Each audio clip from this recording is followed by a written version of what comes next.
નારાયણ હરે સ્વામિનારાયણ હરે સત્સંગી જીવન પ્રકરણ 5 અધ્યાય 40 આ અધ્યાયને વિશે આપણે જે યતિ છે એણે એમ કહી કે ભિક્ષાવિધિ જે છે તેનો ભિક્ષાવિધિ શું છે એ આપણે જાણીએ છીએ. ગઈકાલે આપણે જોયું કે ભાઈ જે બ્રાહ્મણ હોય એમાં પણ કયા પ્રકારના બ્રાહ્મણ પાસે યતિ લઈ શકે, કારણ કે અત્યારે તો કળિયુગને વિશે બ્રાહ્મણો જ જે છે એ પણ ઘણા બધા પ્રકારના થઈ ગયા છે કે ભાઈ એક સર્વશ્રેષ્ઠ બ્રાહ્મણ હોય, પછી બિડાલાદિક, મલેચ્છાદિક, ચાંડાલ જેવા બ્રાહ્મણ પણ ગયા.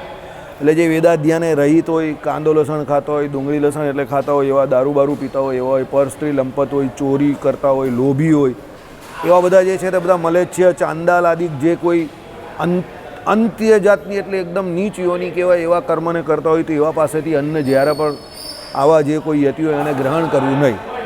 એટલે અહીંયા કહેશે કે ભાઈ તે આ બિડાલાદિક ચતુર્વિધ વિપ્રોને વર્જીને તથા અભિશિસ્ત એટલે જેને માથે લોક અપવાદ આવ્યું હોય એવા પતિતોને વર્જીને સ્વધર્મનિષ્ઠ વિપ્રોને ત્યાં અન્નને યા છે. એટલે આપણે જે કાલે જોયા એમાં પેલા જે નક્કામાં હતા ને, ચાંડાલ છે, મલેચ્છ છે, બિડાલ છે, એવાને ત્યાંથી એણે નહીં લેવાનું. પહેલાં જે 4 પ્રકારના સારા બ્રાહ્મણ કયા, બરાબર, એમાં આપણે પહેલાં જે કયા ત્રિકાર સંધ્યા કરતા હોય, પોતે મંત્રનો જપ કરતા હોય, પોતે પોતાના નિયમમાં વર્તતા હોય, વેદને જે હોય તે પ્રમાણે વૈશ્વદેવ કરતા હોય, આ પ્રમાણે જે કોઈ શ્રેષ્ઠ બ્રાહ્મણો એવા બ્રાહ્મણને ત્યાંથી આ બધી રસોઈ ગ્રહણ એટલે અન્ન યાચન કરવું એટલે લેવું. બાકીના જે આ છેલ્લા જે કયા એમની પાસેથી લેવું નહીં. તેમાં 7 કે 5 કે 3 વિપ્રોને ત્યાં અન્ન યાચે, અધિકને ત્યાં નહીં. એટલે એ એકોર્ડિંગ ટુ સિચ્યુએશન હશે, એમાં પણ સમયને અનુસારે. પહેલાંના સમયમાં શું હતું, 3 બ્રાહ્મણને ત્યાં તમે જાઓ ને મળી જ જાય. પછી સમય જરા વધારે બગડો હોય એટલે 5 થયા અને પછી 7. અત્યારે એવું છે જ ને, કોઈ સાધુ કે કોઈ 10 ઘરમાં ફરે ત્યારે એને કોઈ એક ઘરવાળો કંઈ આપવા તૈયાર થાય. આપણે આપણા ઘરોની જ વાત કરીએ અત્યારે, બ્રાહ્મણને તો છોડો નહીં. તમારી સોસાયટીમાં કોઈ સાધુ કે કોઈ માંગવા આવ્યો હોય તો એ 10 ઘરે ફરતો હોય ત્યારે કોઈ જગ્યા પરથી એને વ્યવસ્થિત મળે. હે, એ જ તો કહું તમને. એટલે અત્યારે સમય એવો આવેલો છે કે કોઈ કંઈ સાધુને દેવા જ તૈયાર નથી. બરાબર, છોડો. એટલે એવું છે, જે ચિકિત્સક વૈદ્ય હોય, જે સ્ત્રી પરતંત્ર હોય, જે તો મૃગિયા પર એટલે પારધી હોય, જે તો શૈલ્યધારી એટલે પશુઆદિકને પીડા કરવા શલ્યને ધારે છે, જે મૃગાદિકને પકડવામાં ઉપયોગી પાસ હસ્તવાળો હોય, જે સ્ત્રી કુલટા હોય, જે નપુંસક હોય, તે આ સર્વના પ્રતિ ભિક્ષાને યતિ કદાપી માંગે નહીં. એમાં પણ પાછા આટલા એક્સેપ્શનલ કેસો કયા કે ભાઈ બીજી રીતે હોય પણ આટલા જે લોકો હોય એની પાસેથી ના લે. જે ચિકિત્સક વૈદ્ય હોય, ડૉક્ટરનું દાન લેવાની ના પાડી છે. તમે કહ્યું કે એવું કેમ? અત્યારે તો સમાજમાં ડૉક્ટર બહુ રેપ્યુટેડ કહેવાય. તો ડૉક્ટર એટલે આપણા જૂના જમાનામાં એવું કહેવાય કે ભાઈ દેવતાઓના જે વૈદ્ય જે છે ને તે અશ્વની કુમાર હતા. હવે એ દેવતાઓના વૈદ્ય છે પણ કામ એ વૈદ્યનું કરે છે, એટલે શરીરનું કામ કરે છે. તો દેવતાઓએ જે આપણે આ યજ્ઞમાં આહુતિ મળે ને એમાં અશ્વની કુમારોને આહુતિ ન મળતી હતી. પછી પેલા ચવન ઋષિવાળો જે આખો એક ઇન્સિડન્સ થયો, ચવન ઋષિઓને અશ્વની કુમારે એકદમ તાજા માજા કરી દીધા. તો ચવન ઋષિએ એના બદલામાં દેવતાઓને પ્રાર્થના કરી, એટલે કયું ઓર્ડર જ કરી દીધો કે હવે તમારી સાથે આ લોકોને પણ ભાગ મળશે યજ્ઞમાં. એટલે ત્યારથી અશ્વની કુમારોને ભાગ મળતો થઈ ગયો. અશ્વની કુમાર એક જેવા જ દેખાતા 2 દેવતાઓના વૈદ્ય છે. બંને ભાઈ છે, બંને એક સરખા જ દેખાય છે. બરાબર, બહુ રૂપાળા દેખાય છે. હવે ચવન ઋષિને જ્યારે રૂપની પ્રાપ્તિ કરવી હતી ત્યારે એમને ગ્રહસ્થાશ્રમમાં ને એમાં પ્રવેશ કરવા માટે તો એ પહેલાં તો એકદમ કૃશ શરીરવાળાને એવા હતા. પણ પછી જ્યારે એમણે ગ્રહસ્થાશ્રમની એટલે એમને સારું શરીર કરવાની જરૂર હતી તો અશ્વની કુમારને એમણે કહ્યું. તો અશ્વની કુમારે શું કહ્યું કે ભાઈ એમાં તમારે કંઈ કરવાની જરૂર નથી, અમે આ ઔષધિ પાણીમાં નાખીએ છીએ, તમે એમાં સીધું સ્નાન કરી લો તો તમે યુવા થઈ જશો. એટલે અશ્વની કુમારે ખાલી પેલી ઔષધિ જે કોઈ લાવેલા એ લોકો દેવતાની, એ ખાલી ઔષધિ જ નાખી કે એમાં પાણીની અંદર, અને એ પાણીની અંદર સ્નાન કરાવ્યું એટલે ચવન ઋષિ એકદમ મસ્ત હેન્ડસમ થઈ ગયા, ગોપાલ જેવા થઈ ગયા. પહેલાં મહારાજ જેવા હતા. પેલી એડવર્ટાઇઝમાં નહીં આવતું, પહેલે મેં બહુત ही बूढ़ा दिखता था, मेरे बाल भी बहुत ही सफ़ेद सफ़ेद हो गए थे, बाद में मैंने इस जड़ी बूटी का सेवन किया और मैं ऐसा दिखता हो गया. એમ કરીને પહેલાં ફોટામાં હું આવું ને બીજા ફોટામાં ગોપાલ આવે. સમજી ગયા ને? એના પછીમાં પપ્પા આવે. બરાબર, સૌથી છેલ્લા. એટલે આ બાજુ પપ્પા આવે, વચ્ચે હું ને પછી ગોપાલ. બરાબર, એટલે એવું. એમ અશ્વની કુમાર પહેલાં એટલે ચવન ઋષિ પહેલાં એકદમ વૃદ્ધ દેખાતા હતા અને શરીરની બધી કાંતિ એમ કહે કે તપને કારણે બધી ખદરાઈ ગયેલી હતું. શરીર બધું આંખ બાંખ ને બધું એવું થઈ ગયેલું. ફોડી નાખેલી ને પેલી રાજાની છોકરીએ, કન્યાએ, હા રાજકન્યાએ. એટલે પછી જ્યારે એને વરદાન આપ્યું ને રાજકન્યા જોડે જ પછી એના લગ્ન થયા અને આ બધું જે કંઈ થયું તો એટલે સારા શરીરની જરૂર હતી, ત્યારનો આ ઘટનાક્રમ છે. હવે ત્યારથી આ વૈદોને શ્રાપ લાગી ગયેલો છે ત્યારથી, એટલે એની કોઈ પણ વસ્તુ ગ્રાહ્ય નથી. કેમ? એ લોકો શરીરને લગતું કામ કરે છે. એ લોકોના કામ જોજો, શરીરને કોઈના જોવાનું હોય, તપાસ કરવાની હોય, હાથ બગડે આ તે બધું કરે, સર્જન હોય તો એ લોહીની સાથે કામ કરતા હોય, હાડકા જોડે કામ કરતા હોય. આ બધી ઘટનાઓને લઈને એ લોકોનું કામ જે છે તે સૂચિવાળું નથી. આપણે દાખલા તરીકે કોઈ મળોત્સર્ગ કરીને આવે કે લઘુશંકા કરીને આવે તો આપણે કેવું હાથ પગ ધોવાનું છે, તો એ લોકોનું તો કામ જ એ છે આખો દિવસ, એ પણ બીજાનું પરનું કરવાનું છે. આપણે તો આપણું પોતાનું કરીએ, બીજાનું તો કરતા નથી. આઈડિયા આવી ગયો? એટલે વૈદ્યને ત્યાં સૂચિનું પાલન થતું નથી એટલે એના ભિક્ષા લેવાની ના પાડી. બીજું, જે સ્ત્રી પરતંત્ર હોય, દાખલા તરીકે કોઈ સ્ત્રી કોઈના ઘરે દાસીનું કામ કરતી હોય, કાં કોઈના ઘરે કોઈ સ્ત્રી હોય જેને કોઈને ત્યાં ભિક્ષા આપવાની પણ એ નહીં હોય. દાખલા તરીકે આપણા ઘરની કોઈ બેન કે છોકરી કે કોઈ વહુ હોય, હવે એ પોતે એના ઘરમાં સ્વતંત્ર જ નહીં હોય કોઈને આપવા માટે, તો એ કોઈને કંઈ આપે તો પેલી સાસુ જે હોય કાટમાલ તે એની જોડે ઝઘડો કરે, તો પેલી બિચારી આપવો હોય તો પણ નહીં દઈ શકે. એટલે એ સ્ત્રી પરતંત્ર થઈ ગઈ ને, સમજો બરાબર. હવે એવી સ્ત્રી પાસેથી પેલા લે તો પેલીના ઘરે ઝઘડો થાય, તો પેલા સાધુને ખોટો કંકાસ વળી લેવો, કોઈ બીજાના ઘરે ઝઘડો થાય ને પેલી કંઈ કરે આમ તેમ, એટલે ભગવાને ના પાડી. એટલે શાસ્ત્રોમાં ના પાડી કે જે સ્ત્રી પરતંત્ર હોય એની પણ કોઈ પણ એને ત્યાં જઈને ભિક્ષા ના માંગવી. બરાબર. જે તો મૃગ્યા પર એટલે પારધી હોય. હવે દાખલા તરીકે કોઈ જેની જીવનનું જે ભરણ પોષણ છે તે જંગલમાં જતા હોય અને પેલા મૂંગા પશુ પક્ષીને મારીને કરતા હોય, હવે એમાં શું હોય, એ લોકો માંસનો ધંધો કરતા હોય. પાછા પારધી લોકો હોય ને તો એવું નહીં બધું માંસ પોતાના ઘર માટે વાપરે એવું નહીં હોય, એ લોકો માંસ વેચતા બી હોય. હવે એવું જે કરતા હોય, માંસ વેચીને ક્રય વિક્રય કરીને જે કંઈ એમ કહી કે ધંધો કરતા હોય, આજીવિકા હોય, એમાંથી જે અનાજ આવે તે અનાજ એનાથી નહીં ખવાય. કોનાથી? યતિથી ના ખવાય. કારણ કે એમાં માંસ ઇન્વોલ્વ છે ને, એટલે એની વૃત્તિ ખરાબ છે. હવે આમાં પણ સૂચિ તો એની ખરાબ જ થઈ ગઈ, કાયમ એ માંસ જોડે રમત કરતો થઈ ગયો, એટલે એની પવિત્રતા તો એનાથી જળવાતી નથી. એ શુદ્ધ કાથી રહેવાનો, અને એના આચાર વિચાર પણ શુદ્ધ નથી. બીજું એની વૃત્તિ હિંસક છે, સમજા? એટલે એની હિંસક વૃત્તિને કારણે એવાના ઘરનું એમ કે અનાજ ન જમાય. ચલો. જે તો શલ્યધારી એટલે પશુ આદિકને પીડા કરવા શલ્યને ધારે જાય. લાંબા લાંબા હથિયાર રાખતા હોય, સળિયા રાખતા હોય, મારતા હોય પશુઓને, હાંકતા હોય જોર જોરમાં, ક્રૂરતાથી પશુઓના શરીરમાંથી લોહી નીકળી જાય, પગે હાથે એટલું બધું વાગે કે બિચારા આખી જિંદગી અપંગ થઈ જાય.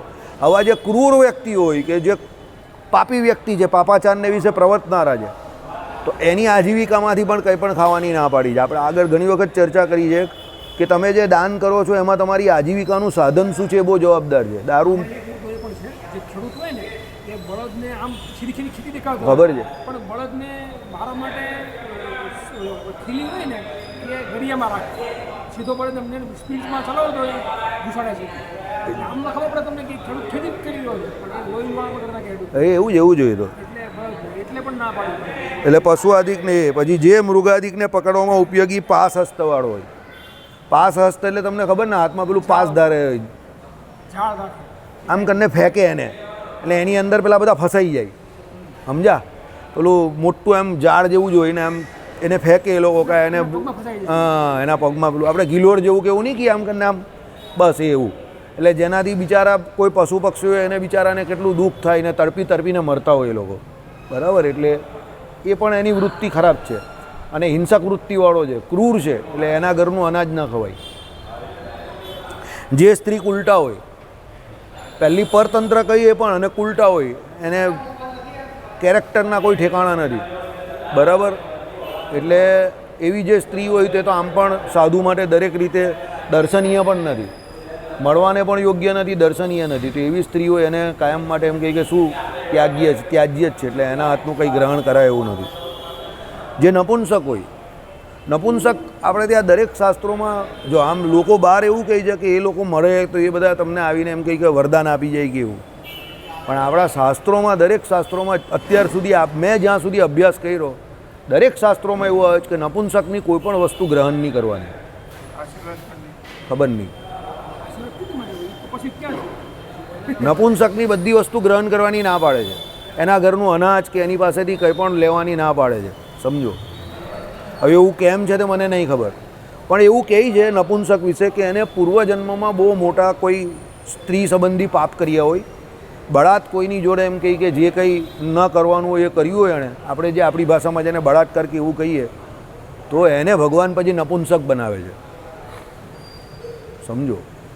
એટલે તમે કોઈ પણ રીતે કોઈ પણ સ્ત્રી પાત્ર જોડે કોઈ પણ પુરુષ જ્યારે બળાત્કાર કરે કે જબરજસ્તી કરે, પેલીના શું કહેવાય કે કોઈ પણ બ્લેકમેલ કરે, બરાબર, એવા બધા માણસ જે હોય તો પણ નપુંસકતાને પામે છે. એટલે નપુંસક હોવું પૂર્વના બહુ મોટા અપરાધનો ખેલ છે. તમે કોઈ દિવસ હિજડાવાડમાં જજો, એ લોકોની આખી દુનિયા બહુ અલગ છે, ગેરંટી આપું. તમે ત્યાં જશો ને 2 દિવસ કે 3 દિવસ ત્યાં રહેશો ને, ખાલી જોશો ને સર્વે માટે ને એના માટે, તમે ડરી જશો. એ લોકોનું જીવન છે ને એવી કક્ષાનું ને એવું હોય છે કે તમે ડરી જશો. જીવન ગુજારવા માટે પણ એ લોકોએ બહુ મોટા પાપ કરવા પડે છે. લોકો તો એ લોકોને બધા ધૂતકારે જ છે, પણ 2 ટાઈમ ખાવા માટે પણ એ લોકોને પાપ તો કરવા જ પડે છે. એટલે એ લોકોનું જીવનનું જે ધોરણ જે છે ને તે બહુ નીચું ચાલ્યું ગયું છે, સમજો. એટલે એની પાસેથી કંઈ લેવા એવું જ નથી. ને કોઈ પણ નપુંસક કે હિજડો જે કોઈ મરી જાય ને ત્યારે એના માથા પર હિજડાવાળમાં ચપ્પલ મારે, એવો રિવાજ છે. એટલે તમને કહું ને આખી દુનિયા બહુ અલગ છે એ લોકોની. તમે જાઓ તો તમે તોબા પોકારી જાઓ. એ ચપ્પલ એટલે મારે, એ લોકોમાં એવો રિવાજ એટલે છે કે આ જન્મે તો તું નપુંસક બન્યો, પણ હવે પછીના જન્મમાં નપુંસક નહીં બનતો એમ. એટલે એને માથા પર ચપ્પલ મારવાનો રિવાજ છે, સમજો, બરાબર.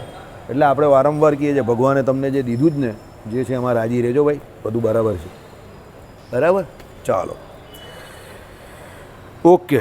પછી એટલે તે આ સર્વના પ્રતિ ભિક્ષાને યતિ કદાપી ન માગે. આમાં 1-2 છોડીને જેટલા બીજા જે છે ને તે બધા તમે જોજો પાપાચારી છે, અસૂચિવાળા છે, બરાબર. મનથી કા શરીરથી બધા દુષ્ટ સ્વભાવવાળા છે. એટલે એની કોઈપણ પ્રકારની દક્ષિણા લેવાનું કે એને ત્યાંથી અનાજ ગ્રહણ કરવાની ના પાડી. આ નિયમ આપણે પણ લાગે છે. તમે જેની પાસે પણ દાન દક્ષિણા કે કંઈ પણ લેવું ને, એની આજીવિકાનો સોર્સ જાણવો બહુ જરૂરી છે. નામનો બૂચ મારીને તમને પૈસા આપવા આવતો હોય તો એ પૈસાનું કોઈને ખાવું પીવું નહીં, તમારું મગજ બગડી જશે. મહેનત કરેલા પૈસા હોય તો તમે એ ખાઓ. અશોકભાઈ મહેનત કરે છે તેનું ઘીના લાડુ ખવાય, મસ્ત પચી જાય છે. મહેનતું માણસ છે. એટલે હું હકીકત કહેવું, ઉદાહરણ આપું. આ મનીષ મહેનત કરે છે, દૂધ આપે છે, ત્યાં તો સારું કામ કરે છે, મહેનતથી કામ પૈસા કમાય છે. સવારથી સાંજ સુધી દુકાને બેસે છે, અઘરું કામ કરે. મહેનતના પૈસા બહુ સારા. તમારા ભાગ્યથી તમને મહેનતના જે પૈસા મળે ને એમાંથી તમે 10મો 20મો ભાગ કાઢશો ને, ભગવાન બહુ રાજી થશે. અને એમાંથી તમે જે ધર્માદો કરેલો છે ને એને જેને ફળશે ને એને પણ પૂરેપૂરો ફળશે, સમજો. પણ પાપથી પૈસા કમાયેલા હશે ને એ કોઈને નહીં ફળશે, તમને પણ ન ફળશે ને પેલાને પણ ન ફળે.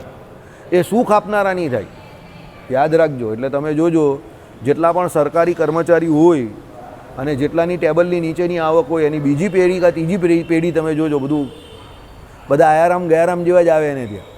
બધા શોર્ટ સર્કિટવાળા જ માણસ હોય, સમજી ગયા. એના ત્યાં સારી સંતાન નહીં થાય, એની ઉત્પત્તિ જે કહેવાય ને તે બધી જય સ્વામિનારાયણ. એટલે તમારી આજીવિકાનું સાધન હંમેશા પ્યોર રાખજો. એક સરો એવું પણ કહે છે કે એ લોકોને પતિ પત્નીને ક્યારે બનતું એ તો બને કાંથી હવે, એના બીજા ઘણા બધા કારણ છે. ચલો કંઈ નહીં, અત્યારે ચર્ચા નહીં કરવી એની, એના શું કારણ છે તે. હવે હે દ્વિજ, ભિક્ષા યતિઓને મધુકરી નામની સમુચિત છે. મધુકરી બહુ શ્રેષ્ઠ કામ છે, એને મધુકરી જ કહી છે. પુષ્પને નહીં પીડા કરીને જ તે પુષ્પ થકી લેશત મધુને ગ્રહણ કરતા મધુકર એટલે ભ્રમરની જેમ એમ ત્યાંથી તે ભિક્ષાવૃત્તિ તે આ મધુકરી કહી છે. કેમ એને મધુકરી કહી? કે ભાઈ કોઈ ભ્રમરો હોય ને એને પુષ્પમાંથી પેલું જે કંઈ એમ કહે કે મધ પીવું હોય તો એ પુષ્પને કોઈપણ પ્રકારનું નુકસાન પહોંચાડ્યા વગર એવો મસ્ત શાંતિથી પી જશે કે પુષ્પને ખબર પણ ન પડશે કે મારી અંદરથી આ મધ લઈ ગયો. પેલાને તો મધથી તૃપ્તિ થશે જ, પણ પુષ્પને પણ દુઃખ નહીં થાય, એટલે એને મધુકરી કહ્યું. એટલે મધુકરી કરવું એટલે એનો અર્થ શું છે કે ભિક્ષા એટલી સાયલન્ટલી ને એવી રીતે એ કરે કે જેનાથી લેવાવાળાને પણ દુઃખ નહીં થાય. આપણે હમણાં જે વાત કરીએ પ્રમાણે બંનેને શાંતિ થાય. પેલાનું પેટીયું રડાઈ જાય, યતિ હોય એનું પેટ ભરાઈ જાય, એને એનું ખાવાનું મળી જાય, એટલે શરીરનું પાલન પોષણ થઈ જાય. અને જેની પાસેથી લઈ છે એને પણ કોઈ દુઃખ નહીં થાય, કષ્ટ નહીં પહોંચે. બાકી તમે જબરજસ્તી કોઈને ત્યાં લેવાની પેલો દેવા નહીં માંગતો હોય અને તમે પહોંચી જાઓ તો એ પેલો કષ્ટથી ભિક્ષા આપે જ તમને. ઘણા લોકો આપણે જોઈએ કે કોઈ સંસ્થામાંથી આવેલો હોય ને તમારા ઘરે આવે ને બેસી જાય સામે, પછી તમને સે શરમમાં પાડે અને પછી તમને કહે હવે ગણપતિ જ આવશે, બોલો કેટલા રૂપિયા લખું. હવે તમે એને જે રૂપિયા આપો છો તે એકચ્યુઅલી સે શરમમાં આપો છો કે સંબંધ નહીં બગડે એટલે આપો છો, કે પછી મારામારી નહીં થાય એટલા માટે આપો છો, કે તમને એમ થાય કે રોજ કા મગજમારી કરવી એની યાર આપી દેની. પણ એવી રીતે એકચ્યુઅલી પૈસા લેવા એ ખોટી રીત છે. મને ગણપતિમાં જે લોકો મોટા મોટા પ્રોજેક્ટ કરે ને આ બધું કરે, પછી લોકો ઉપર જૂર જુલમ કરે ને કે આટલા રૂપિયા લખાવવા જ પડશે ને, એ બહુ ખોટી વાત. અરે ભાઈ એને એની સગવડ પ્રમાણે આપે છે ને એના આસ્થાથી આપે. ભાઈ કંઈ તમે કેવા હિન્દુ છો ને એ પાછો આપણે જ્ઞાન આપવાનો થઈ જાય. અરે ભાઈ તું મને જ્ઞાન નહીં આપની, તું હિન્દુ થઈને ત્યાં શું કરે તે મને બધી ખબર છે. પણ એટલો પ્લસ પોઈન્ટ છે કે હિન્દુઓ 10 દિવસ એમાં ભેગા થાય જ ને એટલે આપણે એમાં આપી દઈએ છીએ. આપણે કંઈ લડાઈ ઝઘડો નહીં કરતા. પણ તું પાછું એમાં મને જ્ઞાન આપવા નહીં આવો. તમે ત્યાં શું કરો ધંધા એ મને ખબર છે પાછા, સમજો. એટલે હું તમારી જોડે નથી, પણ તમે લોકો ભેગા થાવ છો એટલે હું તમારો વિરોધ નહીં કરતો કે એ બાને હિન્દુ ઘરમાંથી બહાર તો નીકળે છે 10 દાડા માટે પણ. અને અનંત ચૌદસને દિવસે બધા ભેળા જાય તો છે ત્યાં સુધી, બરાબર. કારણ કે એ બાને આપણો હિન્દુ એક માઇક્રો ફેમિલીમાંથી બહાર નીકળીને રોડ સુધી પહોંચ્યો તો ખરો, સમજો.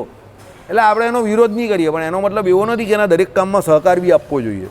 હવે જેટલા ગણેશ ઉત્સવના ને એ બધા કાર્યક્રમ થતો એમાંના જે રૂપિયા ભંડોળ હોય ને એમાંથી પેલા લોકો પછી છેલ્લે દિવસે બધા જય સ્વામિનારાયણ બધા જે પડેલા હોય અહીંયા મંદિરે બી વેચાર આવે છે. જે પહેલાં અમારા મંડળમાં આવતા હતા બહુ ગુગરા, એટલા બધા ગુગરા કે એને ઉચકીને અમે ગણપતિનો મંડપ હોય ને એની નીચે નાખી દઈએ, બહાર જ નહીં નીકળવા દઈએ. એક તો એમાંથી અત્યારે જ આવે છે આ ગોપાલલાલ હિસાબે બિચારો છેલ્લે સુધી બહાર જ નહીં આવેલો. કે ગોપાલ એને બહાર જ નહીં, ગોપાલને સ્પેશિયલ એની ઉપર બેહાડેલો. એટલે પેલો બહાર નહીં આવે, બહાર આવે તો ધમાલ કરે. એટલે ગોપાલ સ્ટેજ પર પેલો જેવો બહાર આવે એટલે ગોપાલ આમ કરીને લાત અફારે એટલે પેલો અંદર 6-8 કલાક પેલો અંદર રહ્યો. છેલ્લે અકળાઈ ગયો, હું મરી જઈશ, મને બહાર કાઢો, હું મરી જઈશ એમ કે પછી એને બહાર કાઢ્યો. ધમાલ નહીં કરવાનો તો પછી બહાર નીકળો.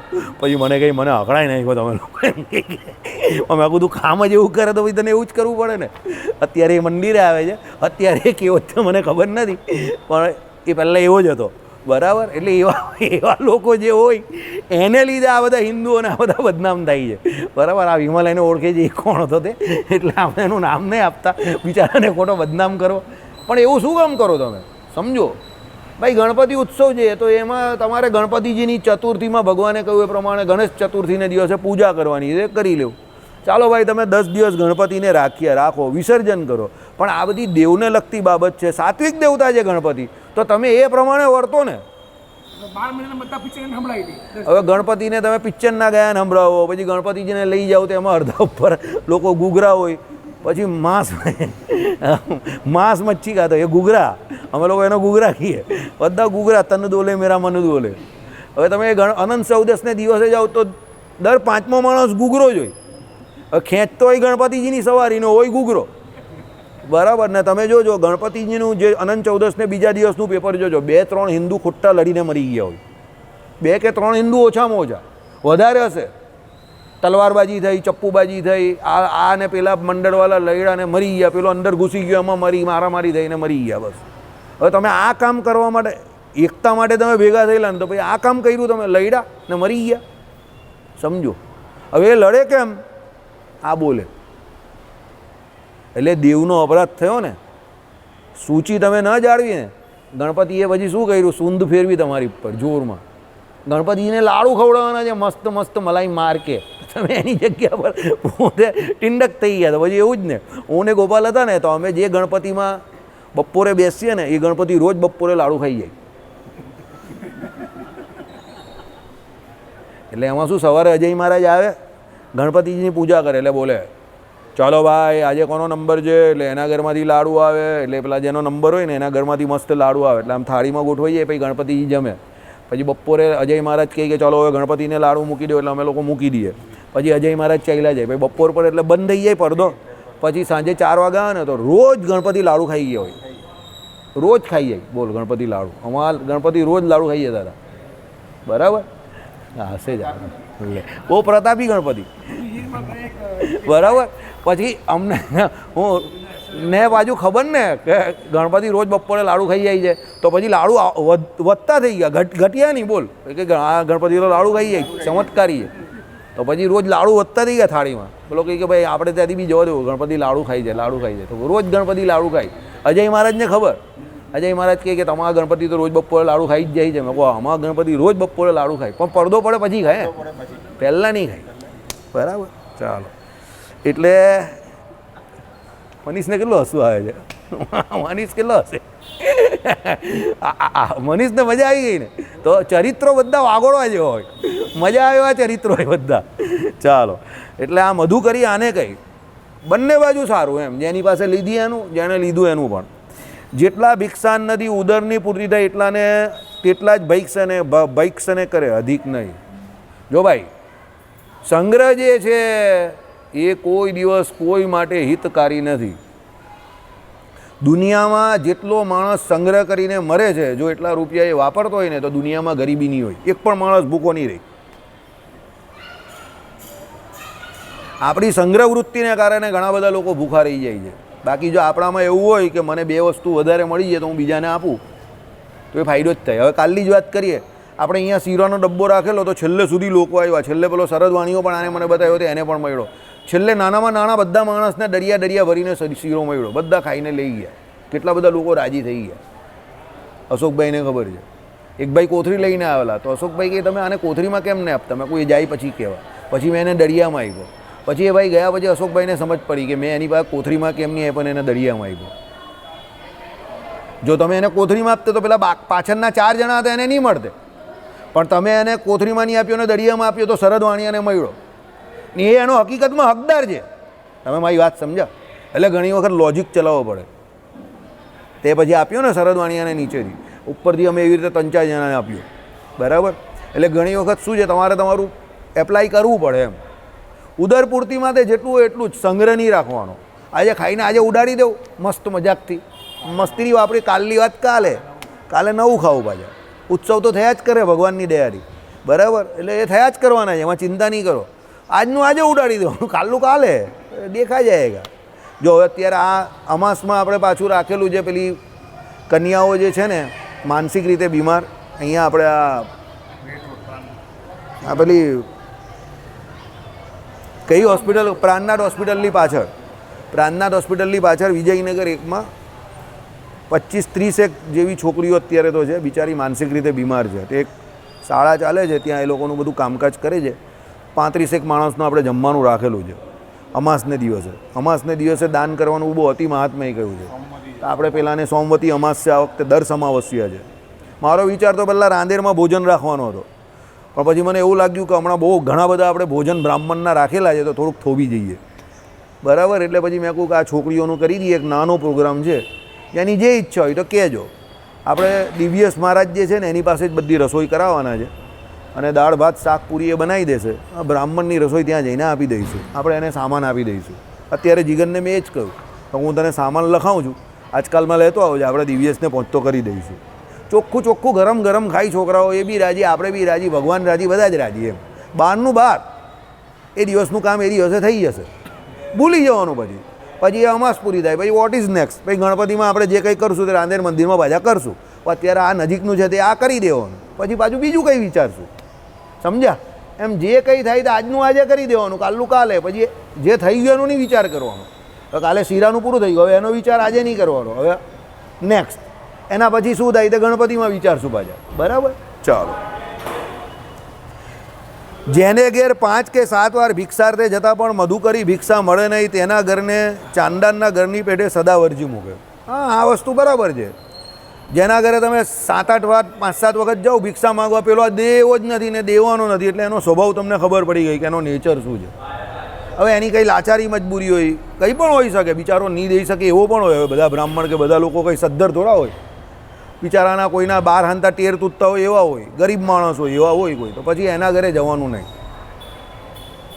પૈસામાં પણ એવું છે, અનાજમાં પણ એવું છે, દાનમાં પણ એવું છે. દાન કોઈની પાસે જબરજસ્તી ન લેવું. પ્રેમથી કોઈ રૂપિયો આપે ને તો એને પણ લઈ લેવો, રૂપિયો પણ લઈ લેવો પ્રેમથી. કેમ? એના રૂપિયામાં એનો ભાવ છે. અને જોર જબરજસ્તી કોઈ ગમે એટલા રૂપિયા હોય પણ કોઈની પાસે જબરજસ્તી નહીં લેવાના, કારણ કે જોર જબરજસ્તીથી લીધેલું દાન કંઈ કામમાં આવતું નથી, એમાં કંઈ ભગવાન રાજી નહીં થતા. પ્રેમથી કોઈ રૂપિયો બી આપે તો લઈ લેવાનો. મને ઘણા લોકો કહે કામ લઈને બેઠા હોય તો ભગત 50 રૂપિયા આપું, 51 રૂપિયા મારી કેપેસિટી ચાલશે ને, મને બહુ શરમ. મેં કહું કંઈ નહીં, 51 બી આપી દેજે, મને કંઈ શરમ નહીં લાગતી. તને ભલે શરમ લાગે, મને શરમ નહીં લાગતી, હું 51 પણ લઈ લેવા. બરાબર. કેમ? એ ભાવથી આપે છે ને, એના પૈસાનો પૂરેપૂરો ઉપયોગ સારી રીતે થાય એ રીતે આપે છે ને, તો એ રીતે રહેવાનું. એટલે આમાં એ જ કહું છું કે ભિક્ષા લેવા માટે કોઈના ઘરે 5-7 વાર જાય ને પેલો ભિક્ષા દે જ નહીં શકતો હોય તો પછી એને ત્યાં જવાનો કોઈ મતલબ નથી. બરાબર. આપણે ત્યાં જૂના સંતો એવા હતા.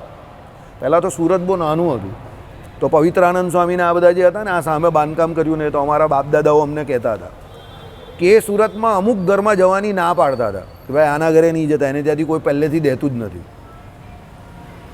વકીલોને ત્યાં જવાની ના પાડે, આમાં કોઈ પ્રમાણે ડૉક્ટરોને ત્યાં જવાની ના પાડે, કેમ કે એ લોકોના પૈસા બહુ બધા હાઈના પૈસા કહીએ ને આપણે એવું, તો અહીંયાથી જ ના પાડી દે કે એના ઘરના પૈસા નહીં લેતા, એમ કે એ હાઈના પૈસા આપણો ઉત્સવ બગાડે. નાનો માણસ આપે તો લઈ લેજો. નાનો માણસ સેવા દૂધની આપે, ચોખાની આપે. પહેલાંના લોકો પૈસા રોકડા નહીં આપતા હતા. કોઈ ચોખાની સેવા કરે, કોઈ ઘઉંની સેવા કરે, કોઈ દૂધની સેવા કરે, કોઈ ઘીની સેવા કરે, એવી રીતે કરતા હતા. આપણા સંપ્રદાયમાં પહેલેથી રિવાજ એ જ છે, રસોઈમાં આપો ને શુદ્ધ સમાન જ આપવાનું, એટલે એવી રીતે જ હતું પહેલાં. હવે અત્યારે આ બધું ચેન્જ થઈ ગયું. પહેલાં બધો આવી રીતે વ્યવહાર ચાલતો હતો. અહીંયા 100 વર્ષનો અહીંયા ઉત્સવ કરેલો અને અહીંયા લગભગ અઠવાડિયા સુધી આખા મૈધરપરાને જમાડેલું. આમ તો આખું સિટી જ કહેવાય તે સમયનું જોવા જાય તો. અને કોઈને ત્યાં ત્યારે રસોડું નહીં ચાલતું હતું, બધા રામપુરા મંદિરમાં જ જમતા હતા. તો એનો જે ઉત્સવની જે હરજીવનદાસ શાસ્ત્રીએ જે પુસ્તિકા બહાર પાડેલી છે એને વિશે સુરતના ઉત્સવનું વર્ણન છે. તો ત્યારના હરિભક્તોના નામ પણ લખેલા છે, એ લોકોએ જે દક્ષિણા આપી એ પણ લખેલું છે. ને એમાં તમે જોજો તો બાજુમાં લખેલું હશે 100 કિલો ચોખા, 100 કિલો ઘઉં, ઘીની સેવા, તેલના ડબ્બાની સેવા. એટલે નામ પેઢીનું લખેલું હોય કે આજે હસ્તક હોય એને પાછળ એવું લખેલું હોય. આમાં શું હતું ખબર? એ બધા ત્યારના દાની વ્યક્તિઓ હતા, બધા શેઠિયાઓ અહીંયાના હતા અને એના દ્વારા સેવા થાય અઠવાડિયાની. ને જેટલા ફળિયાના કે આજુબાજુના લોકો હતા તે બધા રામપુરા મંદિરમાં આવે, દર્શન કરે ને ખાઈ પીને લે. એમ કરીને આપણે 100 વર્ષનો ઉત્સવ અહીંયા સુરતમાં ઉજવેલો, સમજો. અને એ સુરતના 100 વર્ષના ઉત્સવને બહુ વર્ષો સુધી લોકો પછી વાગોળતા હતા. બીજા બધા બહારના લોકો પણ તે સમયે એટલો મોટો ઉત્સવ થયેલો. એવું કહેવાતું હતું કે મસાલો જે તે સમય પર રાત્રે સળગાવતા હતા ત્યારે લાઇટ નહીં હતી, તો મસાલો જે સળગતી હતી તો એ મસાલોની જ્વાળા જે હતી એટલે એનો જે પ્રકાશ જે હતો એ લગભગ ત્યારે 10 કિલોમીટર દૂર જેટલો દેખાતો હતો. એટલી બધી મસાલો અહીંયા સળગતી હતી, સમજો. બરાબર. એટલે કહેવાનું તાત્પર્ય એવું છે કે સુરત પહેલેથી ઉત્સવ સમૈયા માટે જાણીતું છે. અહીંયા આ જગ્યા પર ઘણા બધા ઉત્સવ સમૈયા થયા છે અને જોરદાર મોટા જ થયા છે પાછા. મળી જ જાય અહીંયા આ જગ્યાને વરદાન જેવું કે અહીંયા રૂપિયા પૈસા મળી જ જાય. ચલો પછી શું કહ્યું? જેને ઘેર માધુકરી ભિક્ષા પ્રથમ દિને મળી હોય બીજે દિને તે જ ઘેર લોભને લીધે ભિક્ષાને અર્થે જાય નહીં, એ થકી અન્યત્ર જાય. દાખલા તરીકે તમે આજે કોઈ એને ત્યાં ગયા કે ભાઈ આને ત્યાંથી તો કાયમ મળી જ જાય છે મને, તો આજે ગયા તો કાલે પણ લઈ લઉં એટલે મને તો મળી જ ગઈ રે. ના, એવું નહીં ભાઈ. એને ત્યાંથી મળી પહેલાં તો શું હોય કે એને ત્યાંથી ભિક્ષા સારી મળી એટલે તમને પછી લોલુપતા જાગે કે આને ત્યાંથી સારી ભિક્ષા મળે છે, દૂધપાક મળે છે, બરાબર, ઘી મળે છે, મસ્ત મસ્ત તેલ મળે છે, ભજીયા મળે એવો છે, તો ભાઈ પાછો એને ત્યાં જ જાઓ. તો નહીં, એ તમે વ્યસની બની જશો, પાખંડી બની જશો. એટલે જેને ત્યાંથી એક વખત ભિક્ષા મળી પછી એને ત્યાં બીજે દિવસે ન જવું. બે ફાયદા છે, તમારી આદત ન બગડે અને પેલાને એટલું મહાત્મય રહી કે આ રોજ નહીં આવતો, પછી રોજ આવ્યો તો એને પણ મહાત્મય ઉતરી જશે. દાખલા તરીકે કોઈ સેવા કરવાવાળો રોજ સેવા કરે તો પછી એના માટે રૂટીન થઈ જાય, પછી એને મહાત્મય એનું ઉતરી જાય. એટલે પેલું કહે ને ઉત્સવ સમયને દિવસે એ જે કરો તો બધું બરાબર લાગે, પછી એ રૂટીન થઈ જાય તો પછી એમાં જે આનંદ આવવો જોઈએ ના આવે. એટલે આમાં પણ એ પ્રમાણે છે, તમે રોજ કોઈની પાસે ભિક્ષા માંગવા જાવ તો એ ન સારું. અલગ અલગના ઘરે જવાનું, એમાં તમને પણ મળી જાય અને પેલા લોકોને પણ રોજ રોજ નવું લાગે કે ચાલ ભાઈ આ 15 દિવસે એકવાર આવે છે કે મહિનામાં એકવાર આવે છે. તે થકી અન્યત્ર જાય, અન્ય ગૃહોના અભાવમાં તે દિવસાંતરે એટલે એક દિન અતિક્રમ કરીને તે જ ઘરે ભિક્ષાર્થે જાય. મેં તમને કહું ને, એક દિવસ જાય પછી બીજે દિવસે બીજે જાય, પછી પાછો પેલાને ત્યાં આવી શકે, પાછો ત્રીજે દિવસે બીજે જાય, પાછો ચોથે દિવસે પેલાને ત્યાં, ત્રીજાવાળાને ત્યાં ન જાય, પાછો બીજે જાય, એમ કરીને ફરીને એ કરી શકે, સમજો. કારણ કે ગામોમાં પહેલાં એટલા બધા ઘર પણ નહીં હતા. પહેલાં આપણા ગામો તમે જુઓ તો પહેલાં એટલા બધા ઘર નહીં હતા ને એમાં પાછા બ્રાહ્મણના ઘર તો કેટલા ઓછા હોય, સમજો. ને એમાં પાછા આમાં કહ્યું એ પ્રમાણે સિલેક્ટેડ બ્રાહ્મણ પહેલાં 4 પ્રકારના કયા હતી તો એ પાછા કેટલા ઓછા હોય, સમજા મારી વાત. એટલે ભિક્ષા જેને લેવાની છે એને પણ બિચારાને એનો વિચાર પણ કરવો પડે ને, પેલા લોકોનો વિચાર કરે ને એનો વિચાર પણ કરવાનો. અને એની પાસે લેવા માટેના ઘર જ 4-5 છે તો પછી એ કરે શું? એટલે આ પ્રમાણે કહ્યું કે બદલિયા કરવા ઘર. ચૂલાનો અગ્નિ શાંત થવાથી જેમાં ધુમાડો હોય નહીં, મૂસનની ક્રિયા જે ખાંડવું તે જેમાં નિવૃત્ત થઈ છે, જેમાં અંગારાઓ પ્રશાંત થઈ ગયા હોય, સમસ્ત ગુરુજનો જેમાં જમતા હોય એવા ઘરમાં અતીત પ્રાય એટલે અપરાહ્ન કાળમાં નિત્ય યતિ ભિક્ષાને કરે. આ નિયમ બતાવ્યો. એટલે કહેવાનું તાત્પર્ય સમજ્યા તમે? પેલાનું બધું કામ પતી ગયું છે, પછી નિરાંતે પેલો બેસીને આપી શકે ત્યારે તમારે એને ત્યાં ભિક્ષા લેવા જવાનું છે. અધવચ્ચે એના કામ ધંધામાં હેરાન નહીં કરવાનો. મુસનનું કામ એટલે સમજા, ખેતીવાડીનું કામ કરતો એમાં મુસનની જરૂર હોય ને. ચૂલો સાંજ પડી ગયો એટલે બધું એનું રસોઈ બસોઈ બધું થઈ ગયું હોય ને એના ઘરે બહુ શાંતિથી બધા જમીને બેઠેલા હોય નિરાંતે, ત્યારે અપરાહ્ન કાળમાં એટલે સાંજના કાળમાં, સાંજની વચ્ચેનો સમય, 4 વાગ્યા પછીનો સમય. એટલે બધા પોતપોતાના કામ ધંધેથી નિરાંતે બેઠેલા હતા. અત્યારે લોકો 8-8 વાગ્યા સુધી કામ કરે, પહેલાં નહીં કરતા હતા. અને મને એટલે જ જૂના લોકો વધારે ગમતા હતા. મને જે કામ કરે એ માણસ બહુ ગમતા નથી, એ તમને ખબર જ છે. For your kind information. મને જો દુનિયાને પાછળ ખેંચવાનું કહીને તો હું આને પાછો 1850 કે 2000ની સાલમાં લઈ જાઉં. ભારત દેશ આઝાદ હોવો જોઈએ, પણ હું આને લઈ જાઉં પાછળ કે પહેલાં 4-5 વાગે લોકો શાંતિથી કામ ધંધા બંધ કરીને 10 વાગે 11 વાગે જતા હતા અને મોજથી ભજન કરવા 7 વાગે આવી જતા હતા. એ કાળમાં હું પાછો લઈ જાઉં. આ 10-11 વાગ્યા સુધી કે 9 વાગ્યા સુધી કે 8 વાગ્યા સુધી જે કામ કરે છે લોકો, એ મને નહીં ગમતું પર્સનલી. સમજો, ભવિષ્યમાં એવું થશે. સરકાર એ વિશે વિચારી રહેલી છે. જો શનિવારે ને રવિવારે રજા આપતી થઈ ગઈ છે. હવે એ લોકો એવું પણ વિચારે છે વીક 5 ડેઝ એટલે દર શનિ રવિ રજા. અત્યારે એક રજા એક ચાલુ એવું આપે છે, પણ પછી દર શનિ રવિ રજા આપશે. સમજો, બનશે એવું. અને પછી ધીરે ધીરે એવું પણ બનશે કે ફિક્સ આવર્સ થઈ જશે કે ભાઈ સવારે 9 વાગે જવાનું અને સાંજે 5 વાગ્યા સુધી. 5 વાગ્યા પછી 1 મિનિટ પણ વધારે હોય તો પછી પેલાને દોઢો પગાર આપવાનો, એવું પણ આવશે. કેમ? માણસ શારીરિક કરતાં માનસિક રીતે બહુ થાકી જાય છે. અને તમે 7 વાગ્યા સુધી 9 વાગ્યા સુધી કામ કરો તો મગજને જરા પણ આરામ નહીં મળતો, બહુ કંટાળી જાય છે જીવ. છેલ્લે તો માયા જ છે ને આ. એટલે માયામાં સુખ તો છે જ નહીં, પણ આ તમારા બધાની જવાબદારી છે. અને તમને પેલું કહ્યું ને, પેટે પડ્યું તે અવશ્ય પાડવું, એવું બ્રહ્માનંદ સ્વામીએ કહ્યું ને, એમ માથે પડ્યું તે અવશ્ય કરવું. એટલે તમે બધા કરી રહેલા છો. પણ 7 વાગ્યા પછી કે 5 વાગ્યા પછી તમારી શું હાલત હોય તે તમને પણ ખબર છે. એટલે એ સમયમાં તમે રિલેક્સ હો, એ જ વધારે સારું છે. એટલે શાસ્ત્રોમાં કહ્યું જવું. શાસ્ત્રોમાં કોઈ એક પણ વાક્ય ખોટું નહીં લખ્યું. તમે કહો કે અત્યારે થઈ શકે એવું નથી, અત્યારે થઈ શકે એવું નથી, પણ તમારે એવું કરવું નથી એટલે નહીં થતું. બાકી તમે 5 વાગે દુકાન વધારી દો ને, તમને કોણ ના પાડે છે? તમને કોણ ના પાડે? તમારામાં એવો નિશ્ચય જોઈએ કે હું 9 થી 5 એટલું કમાઈ લઈશ, 5 વાગે વધારી દઉં, તમને કોઈ ના નહીં પાડતું. પણ પછી કેવું કે પેલો 10 વાગ્યા સુધી દુકાન રાખે તો મારે પણ હરીફાઈમાં તો દુકાન ચાલુ રાખવી જ પડે. પછી તમે એવો ભય રાખો તો પછી એવું થાય. સમજો. પણ ઘણા બ્રાન્ડવાળા લોકો એવું કરે છે કે એના સમય પર ખોલે ને એના સમય પર જ બંધ કરી દે. ગાયત્રી ખમણવાળો કેટલા વાગ્યા સુધી સવારે બપોરે ખમણ આપે છે, પછી નહીં મળે ને ત્યાં ખમણ નહીં મળતા. એવા ઘણા લોકો છે. ઈદડાવાળા ઘણા એવા છે કે અમુક સમય સુધી એને ત્યાં મળે, બપોર પછી ના મળે. સમજો. તો તમે કહું કે આખો દિવસ ચાલુ રાખતો હોય તો વધારે ના કમાય? અરે પણ એને ત્યાં પેલી ભઠ્ઠી ચલાવવાની હોય, માલ બનાવવાનો હોય, માણસનો થાક લાગતો હોય તો એ કે આખો દિવસ ચલાવો તો શું અડધો દિવસમાં હું થાકી જાઉં? તો જીવન તો ખરું ને મારું પણ. એટલે અડધો દિવસ બપોર પછી એ લોકો બંધ કરી દે. પછી સવારે વહેલું ચાલુ કરે, બપોરે બંધ કરી દે. હા, બપોરે બંધ કરી દે. આઈડિયા આવ્યો તમને? એ ફોરેન કલ્ચર જ એવું છે કે 24 કલાક ચાલુ રાખવાનું. કારણ કે એ તો ઢોર કલ્ચર છે. પેલો રાતે 2 વાગે બી ખાય ને 3 વાગે બી ખાય. આપણે અહીંયા કંઈ ઢોર કલ્ચર થોડું છે. સમજો, બરાબર? આપણે ત્યાં તો બધું સાયકલ પ્રમાણે ચાલે છે કે ભાઈ સૂર્યોદય પહેલાં ઉઠવાનું, સૂર્યાસ્ત પહેલાં જમી લેવાનું. આ નિયમથી ચાલે છે આપણે. આ બધું તો અત્યારે આવ્યું કે 11 વાગે જમવાનું, રાત્રે હોટલમાં કચરો ખાવા જવાનું. પહેલાં આપણે ત્યાં માણસ ઘરે જમતો હતો અને 1 કિલોમીટર 2 કિલોમીટર દૂર, સમજી ગયા તમે, મૂસવા જતો હતો. બરાબર? અત્યારે શું થઈ ગયું? બહાર જમે છે અને ઘરમાં મૂસવા આવે છે. આઈડિયા આવી ગયો? ઉલટું થઈ ગયું આખું. એટલે આ દુઃખી છે. પહેલાં એટલે બધું ઉલટું થઈ ગયું છે. બરાબર? અત્યારે તો મૂસવાનું ને જમવાનું બે હાથે જ ચાલતું એવું છે. આઈડિયા આવી ગયો તમને? એટલે આ પ્રોબ્લેમ આ છે.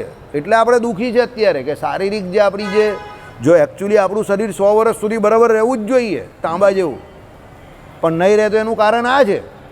આપણે જે ભગવાને સાયકલ બનાવેલી છે ને એની વિરુદ્ધમાં જીવીએ છીએ. એટલે બાકી બરાબર જીવતો હોય તો એ 100 વર્ષે લોકોના દાંત હોય છે. સમજો, 100 વર્ષે ઘણા લોકો એકદમ તંદુરસ્ત હોય છે. બરાબર? આપણે કેમ નહીં રહેતા? એનું કારણ આ કે આપણે એ રિધમમાં જીવ્યા નહીં પહેલાં. એટલે બહુ મોડી આ સમજ પડી. બરાબર? ચાલો. એટલે આ પ્રમાણે પેલો નવરો થાય પછી એના ઘરે એમ કહી કે ગૃહજનો જેમાં જમતા હોય એવા ઘરમાં અતીત પ્રાય અપરાહ્નકાળમાં નિત્ય યતિ ભિક્ષાને કરે. બરાબર, સમય થાય એટલે કહેજો ભાઈ. હે થઈ ગયો. શ્રીપતિમ શ્રીધર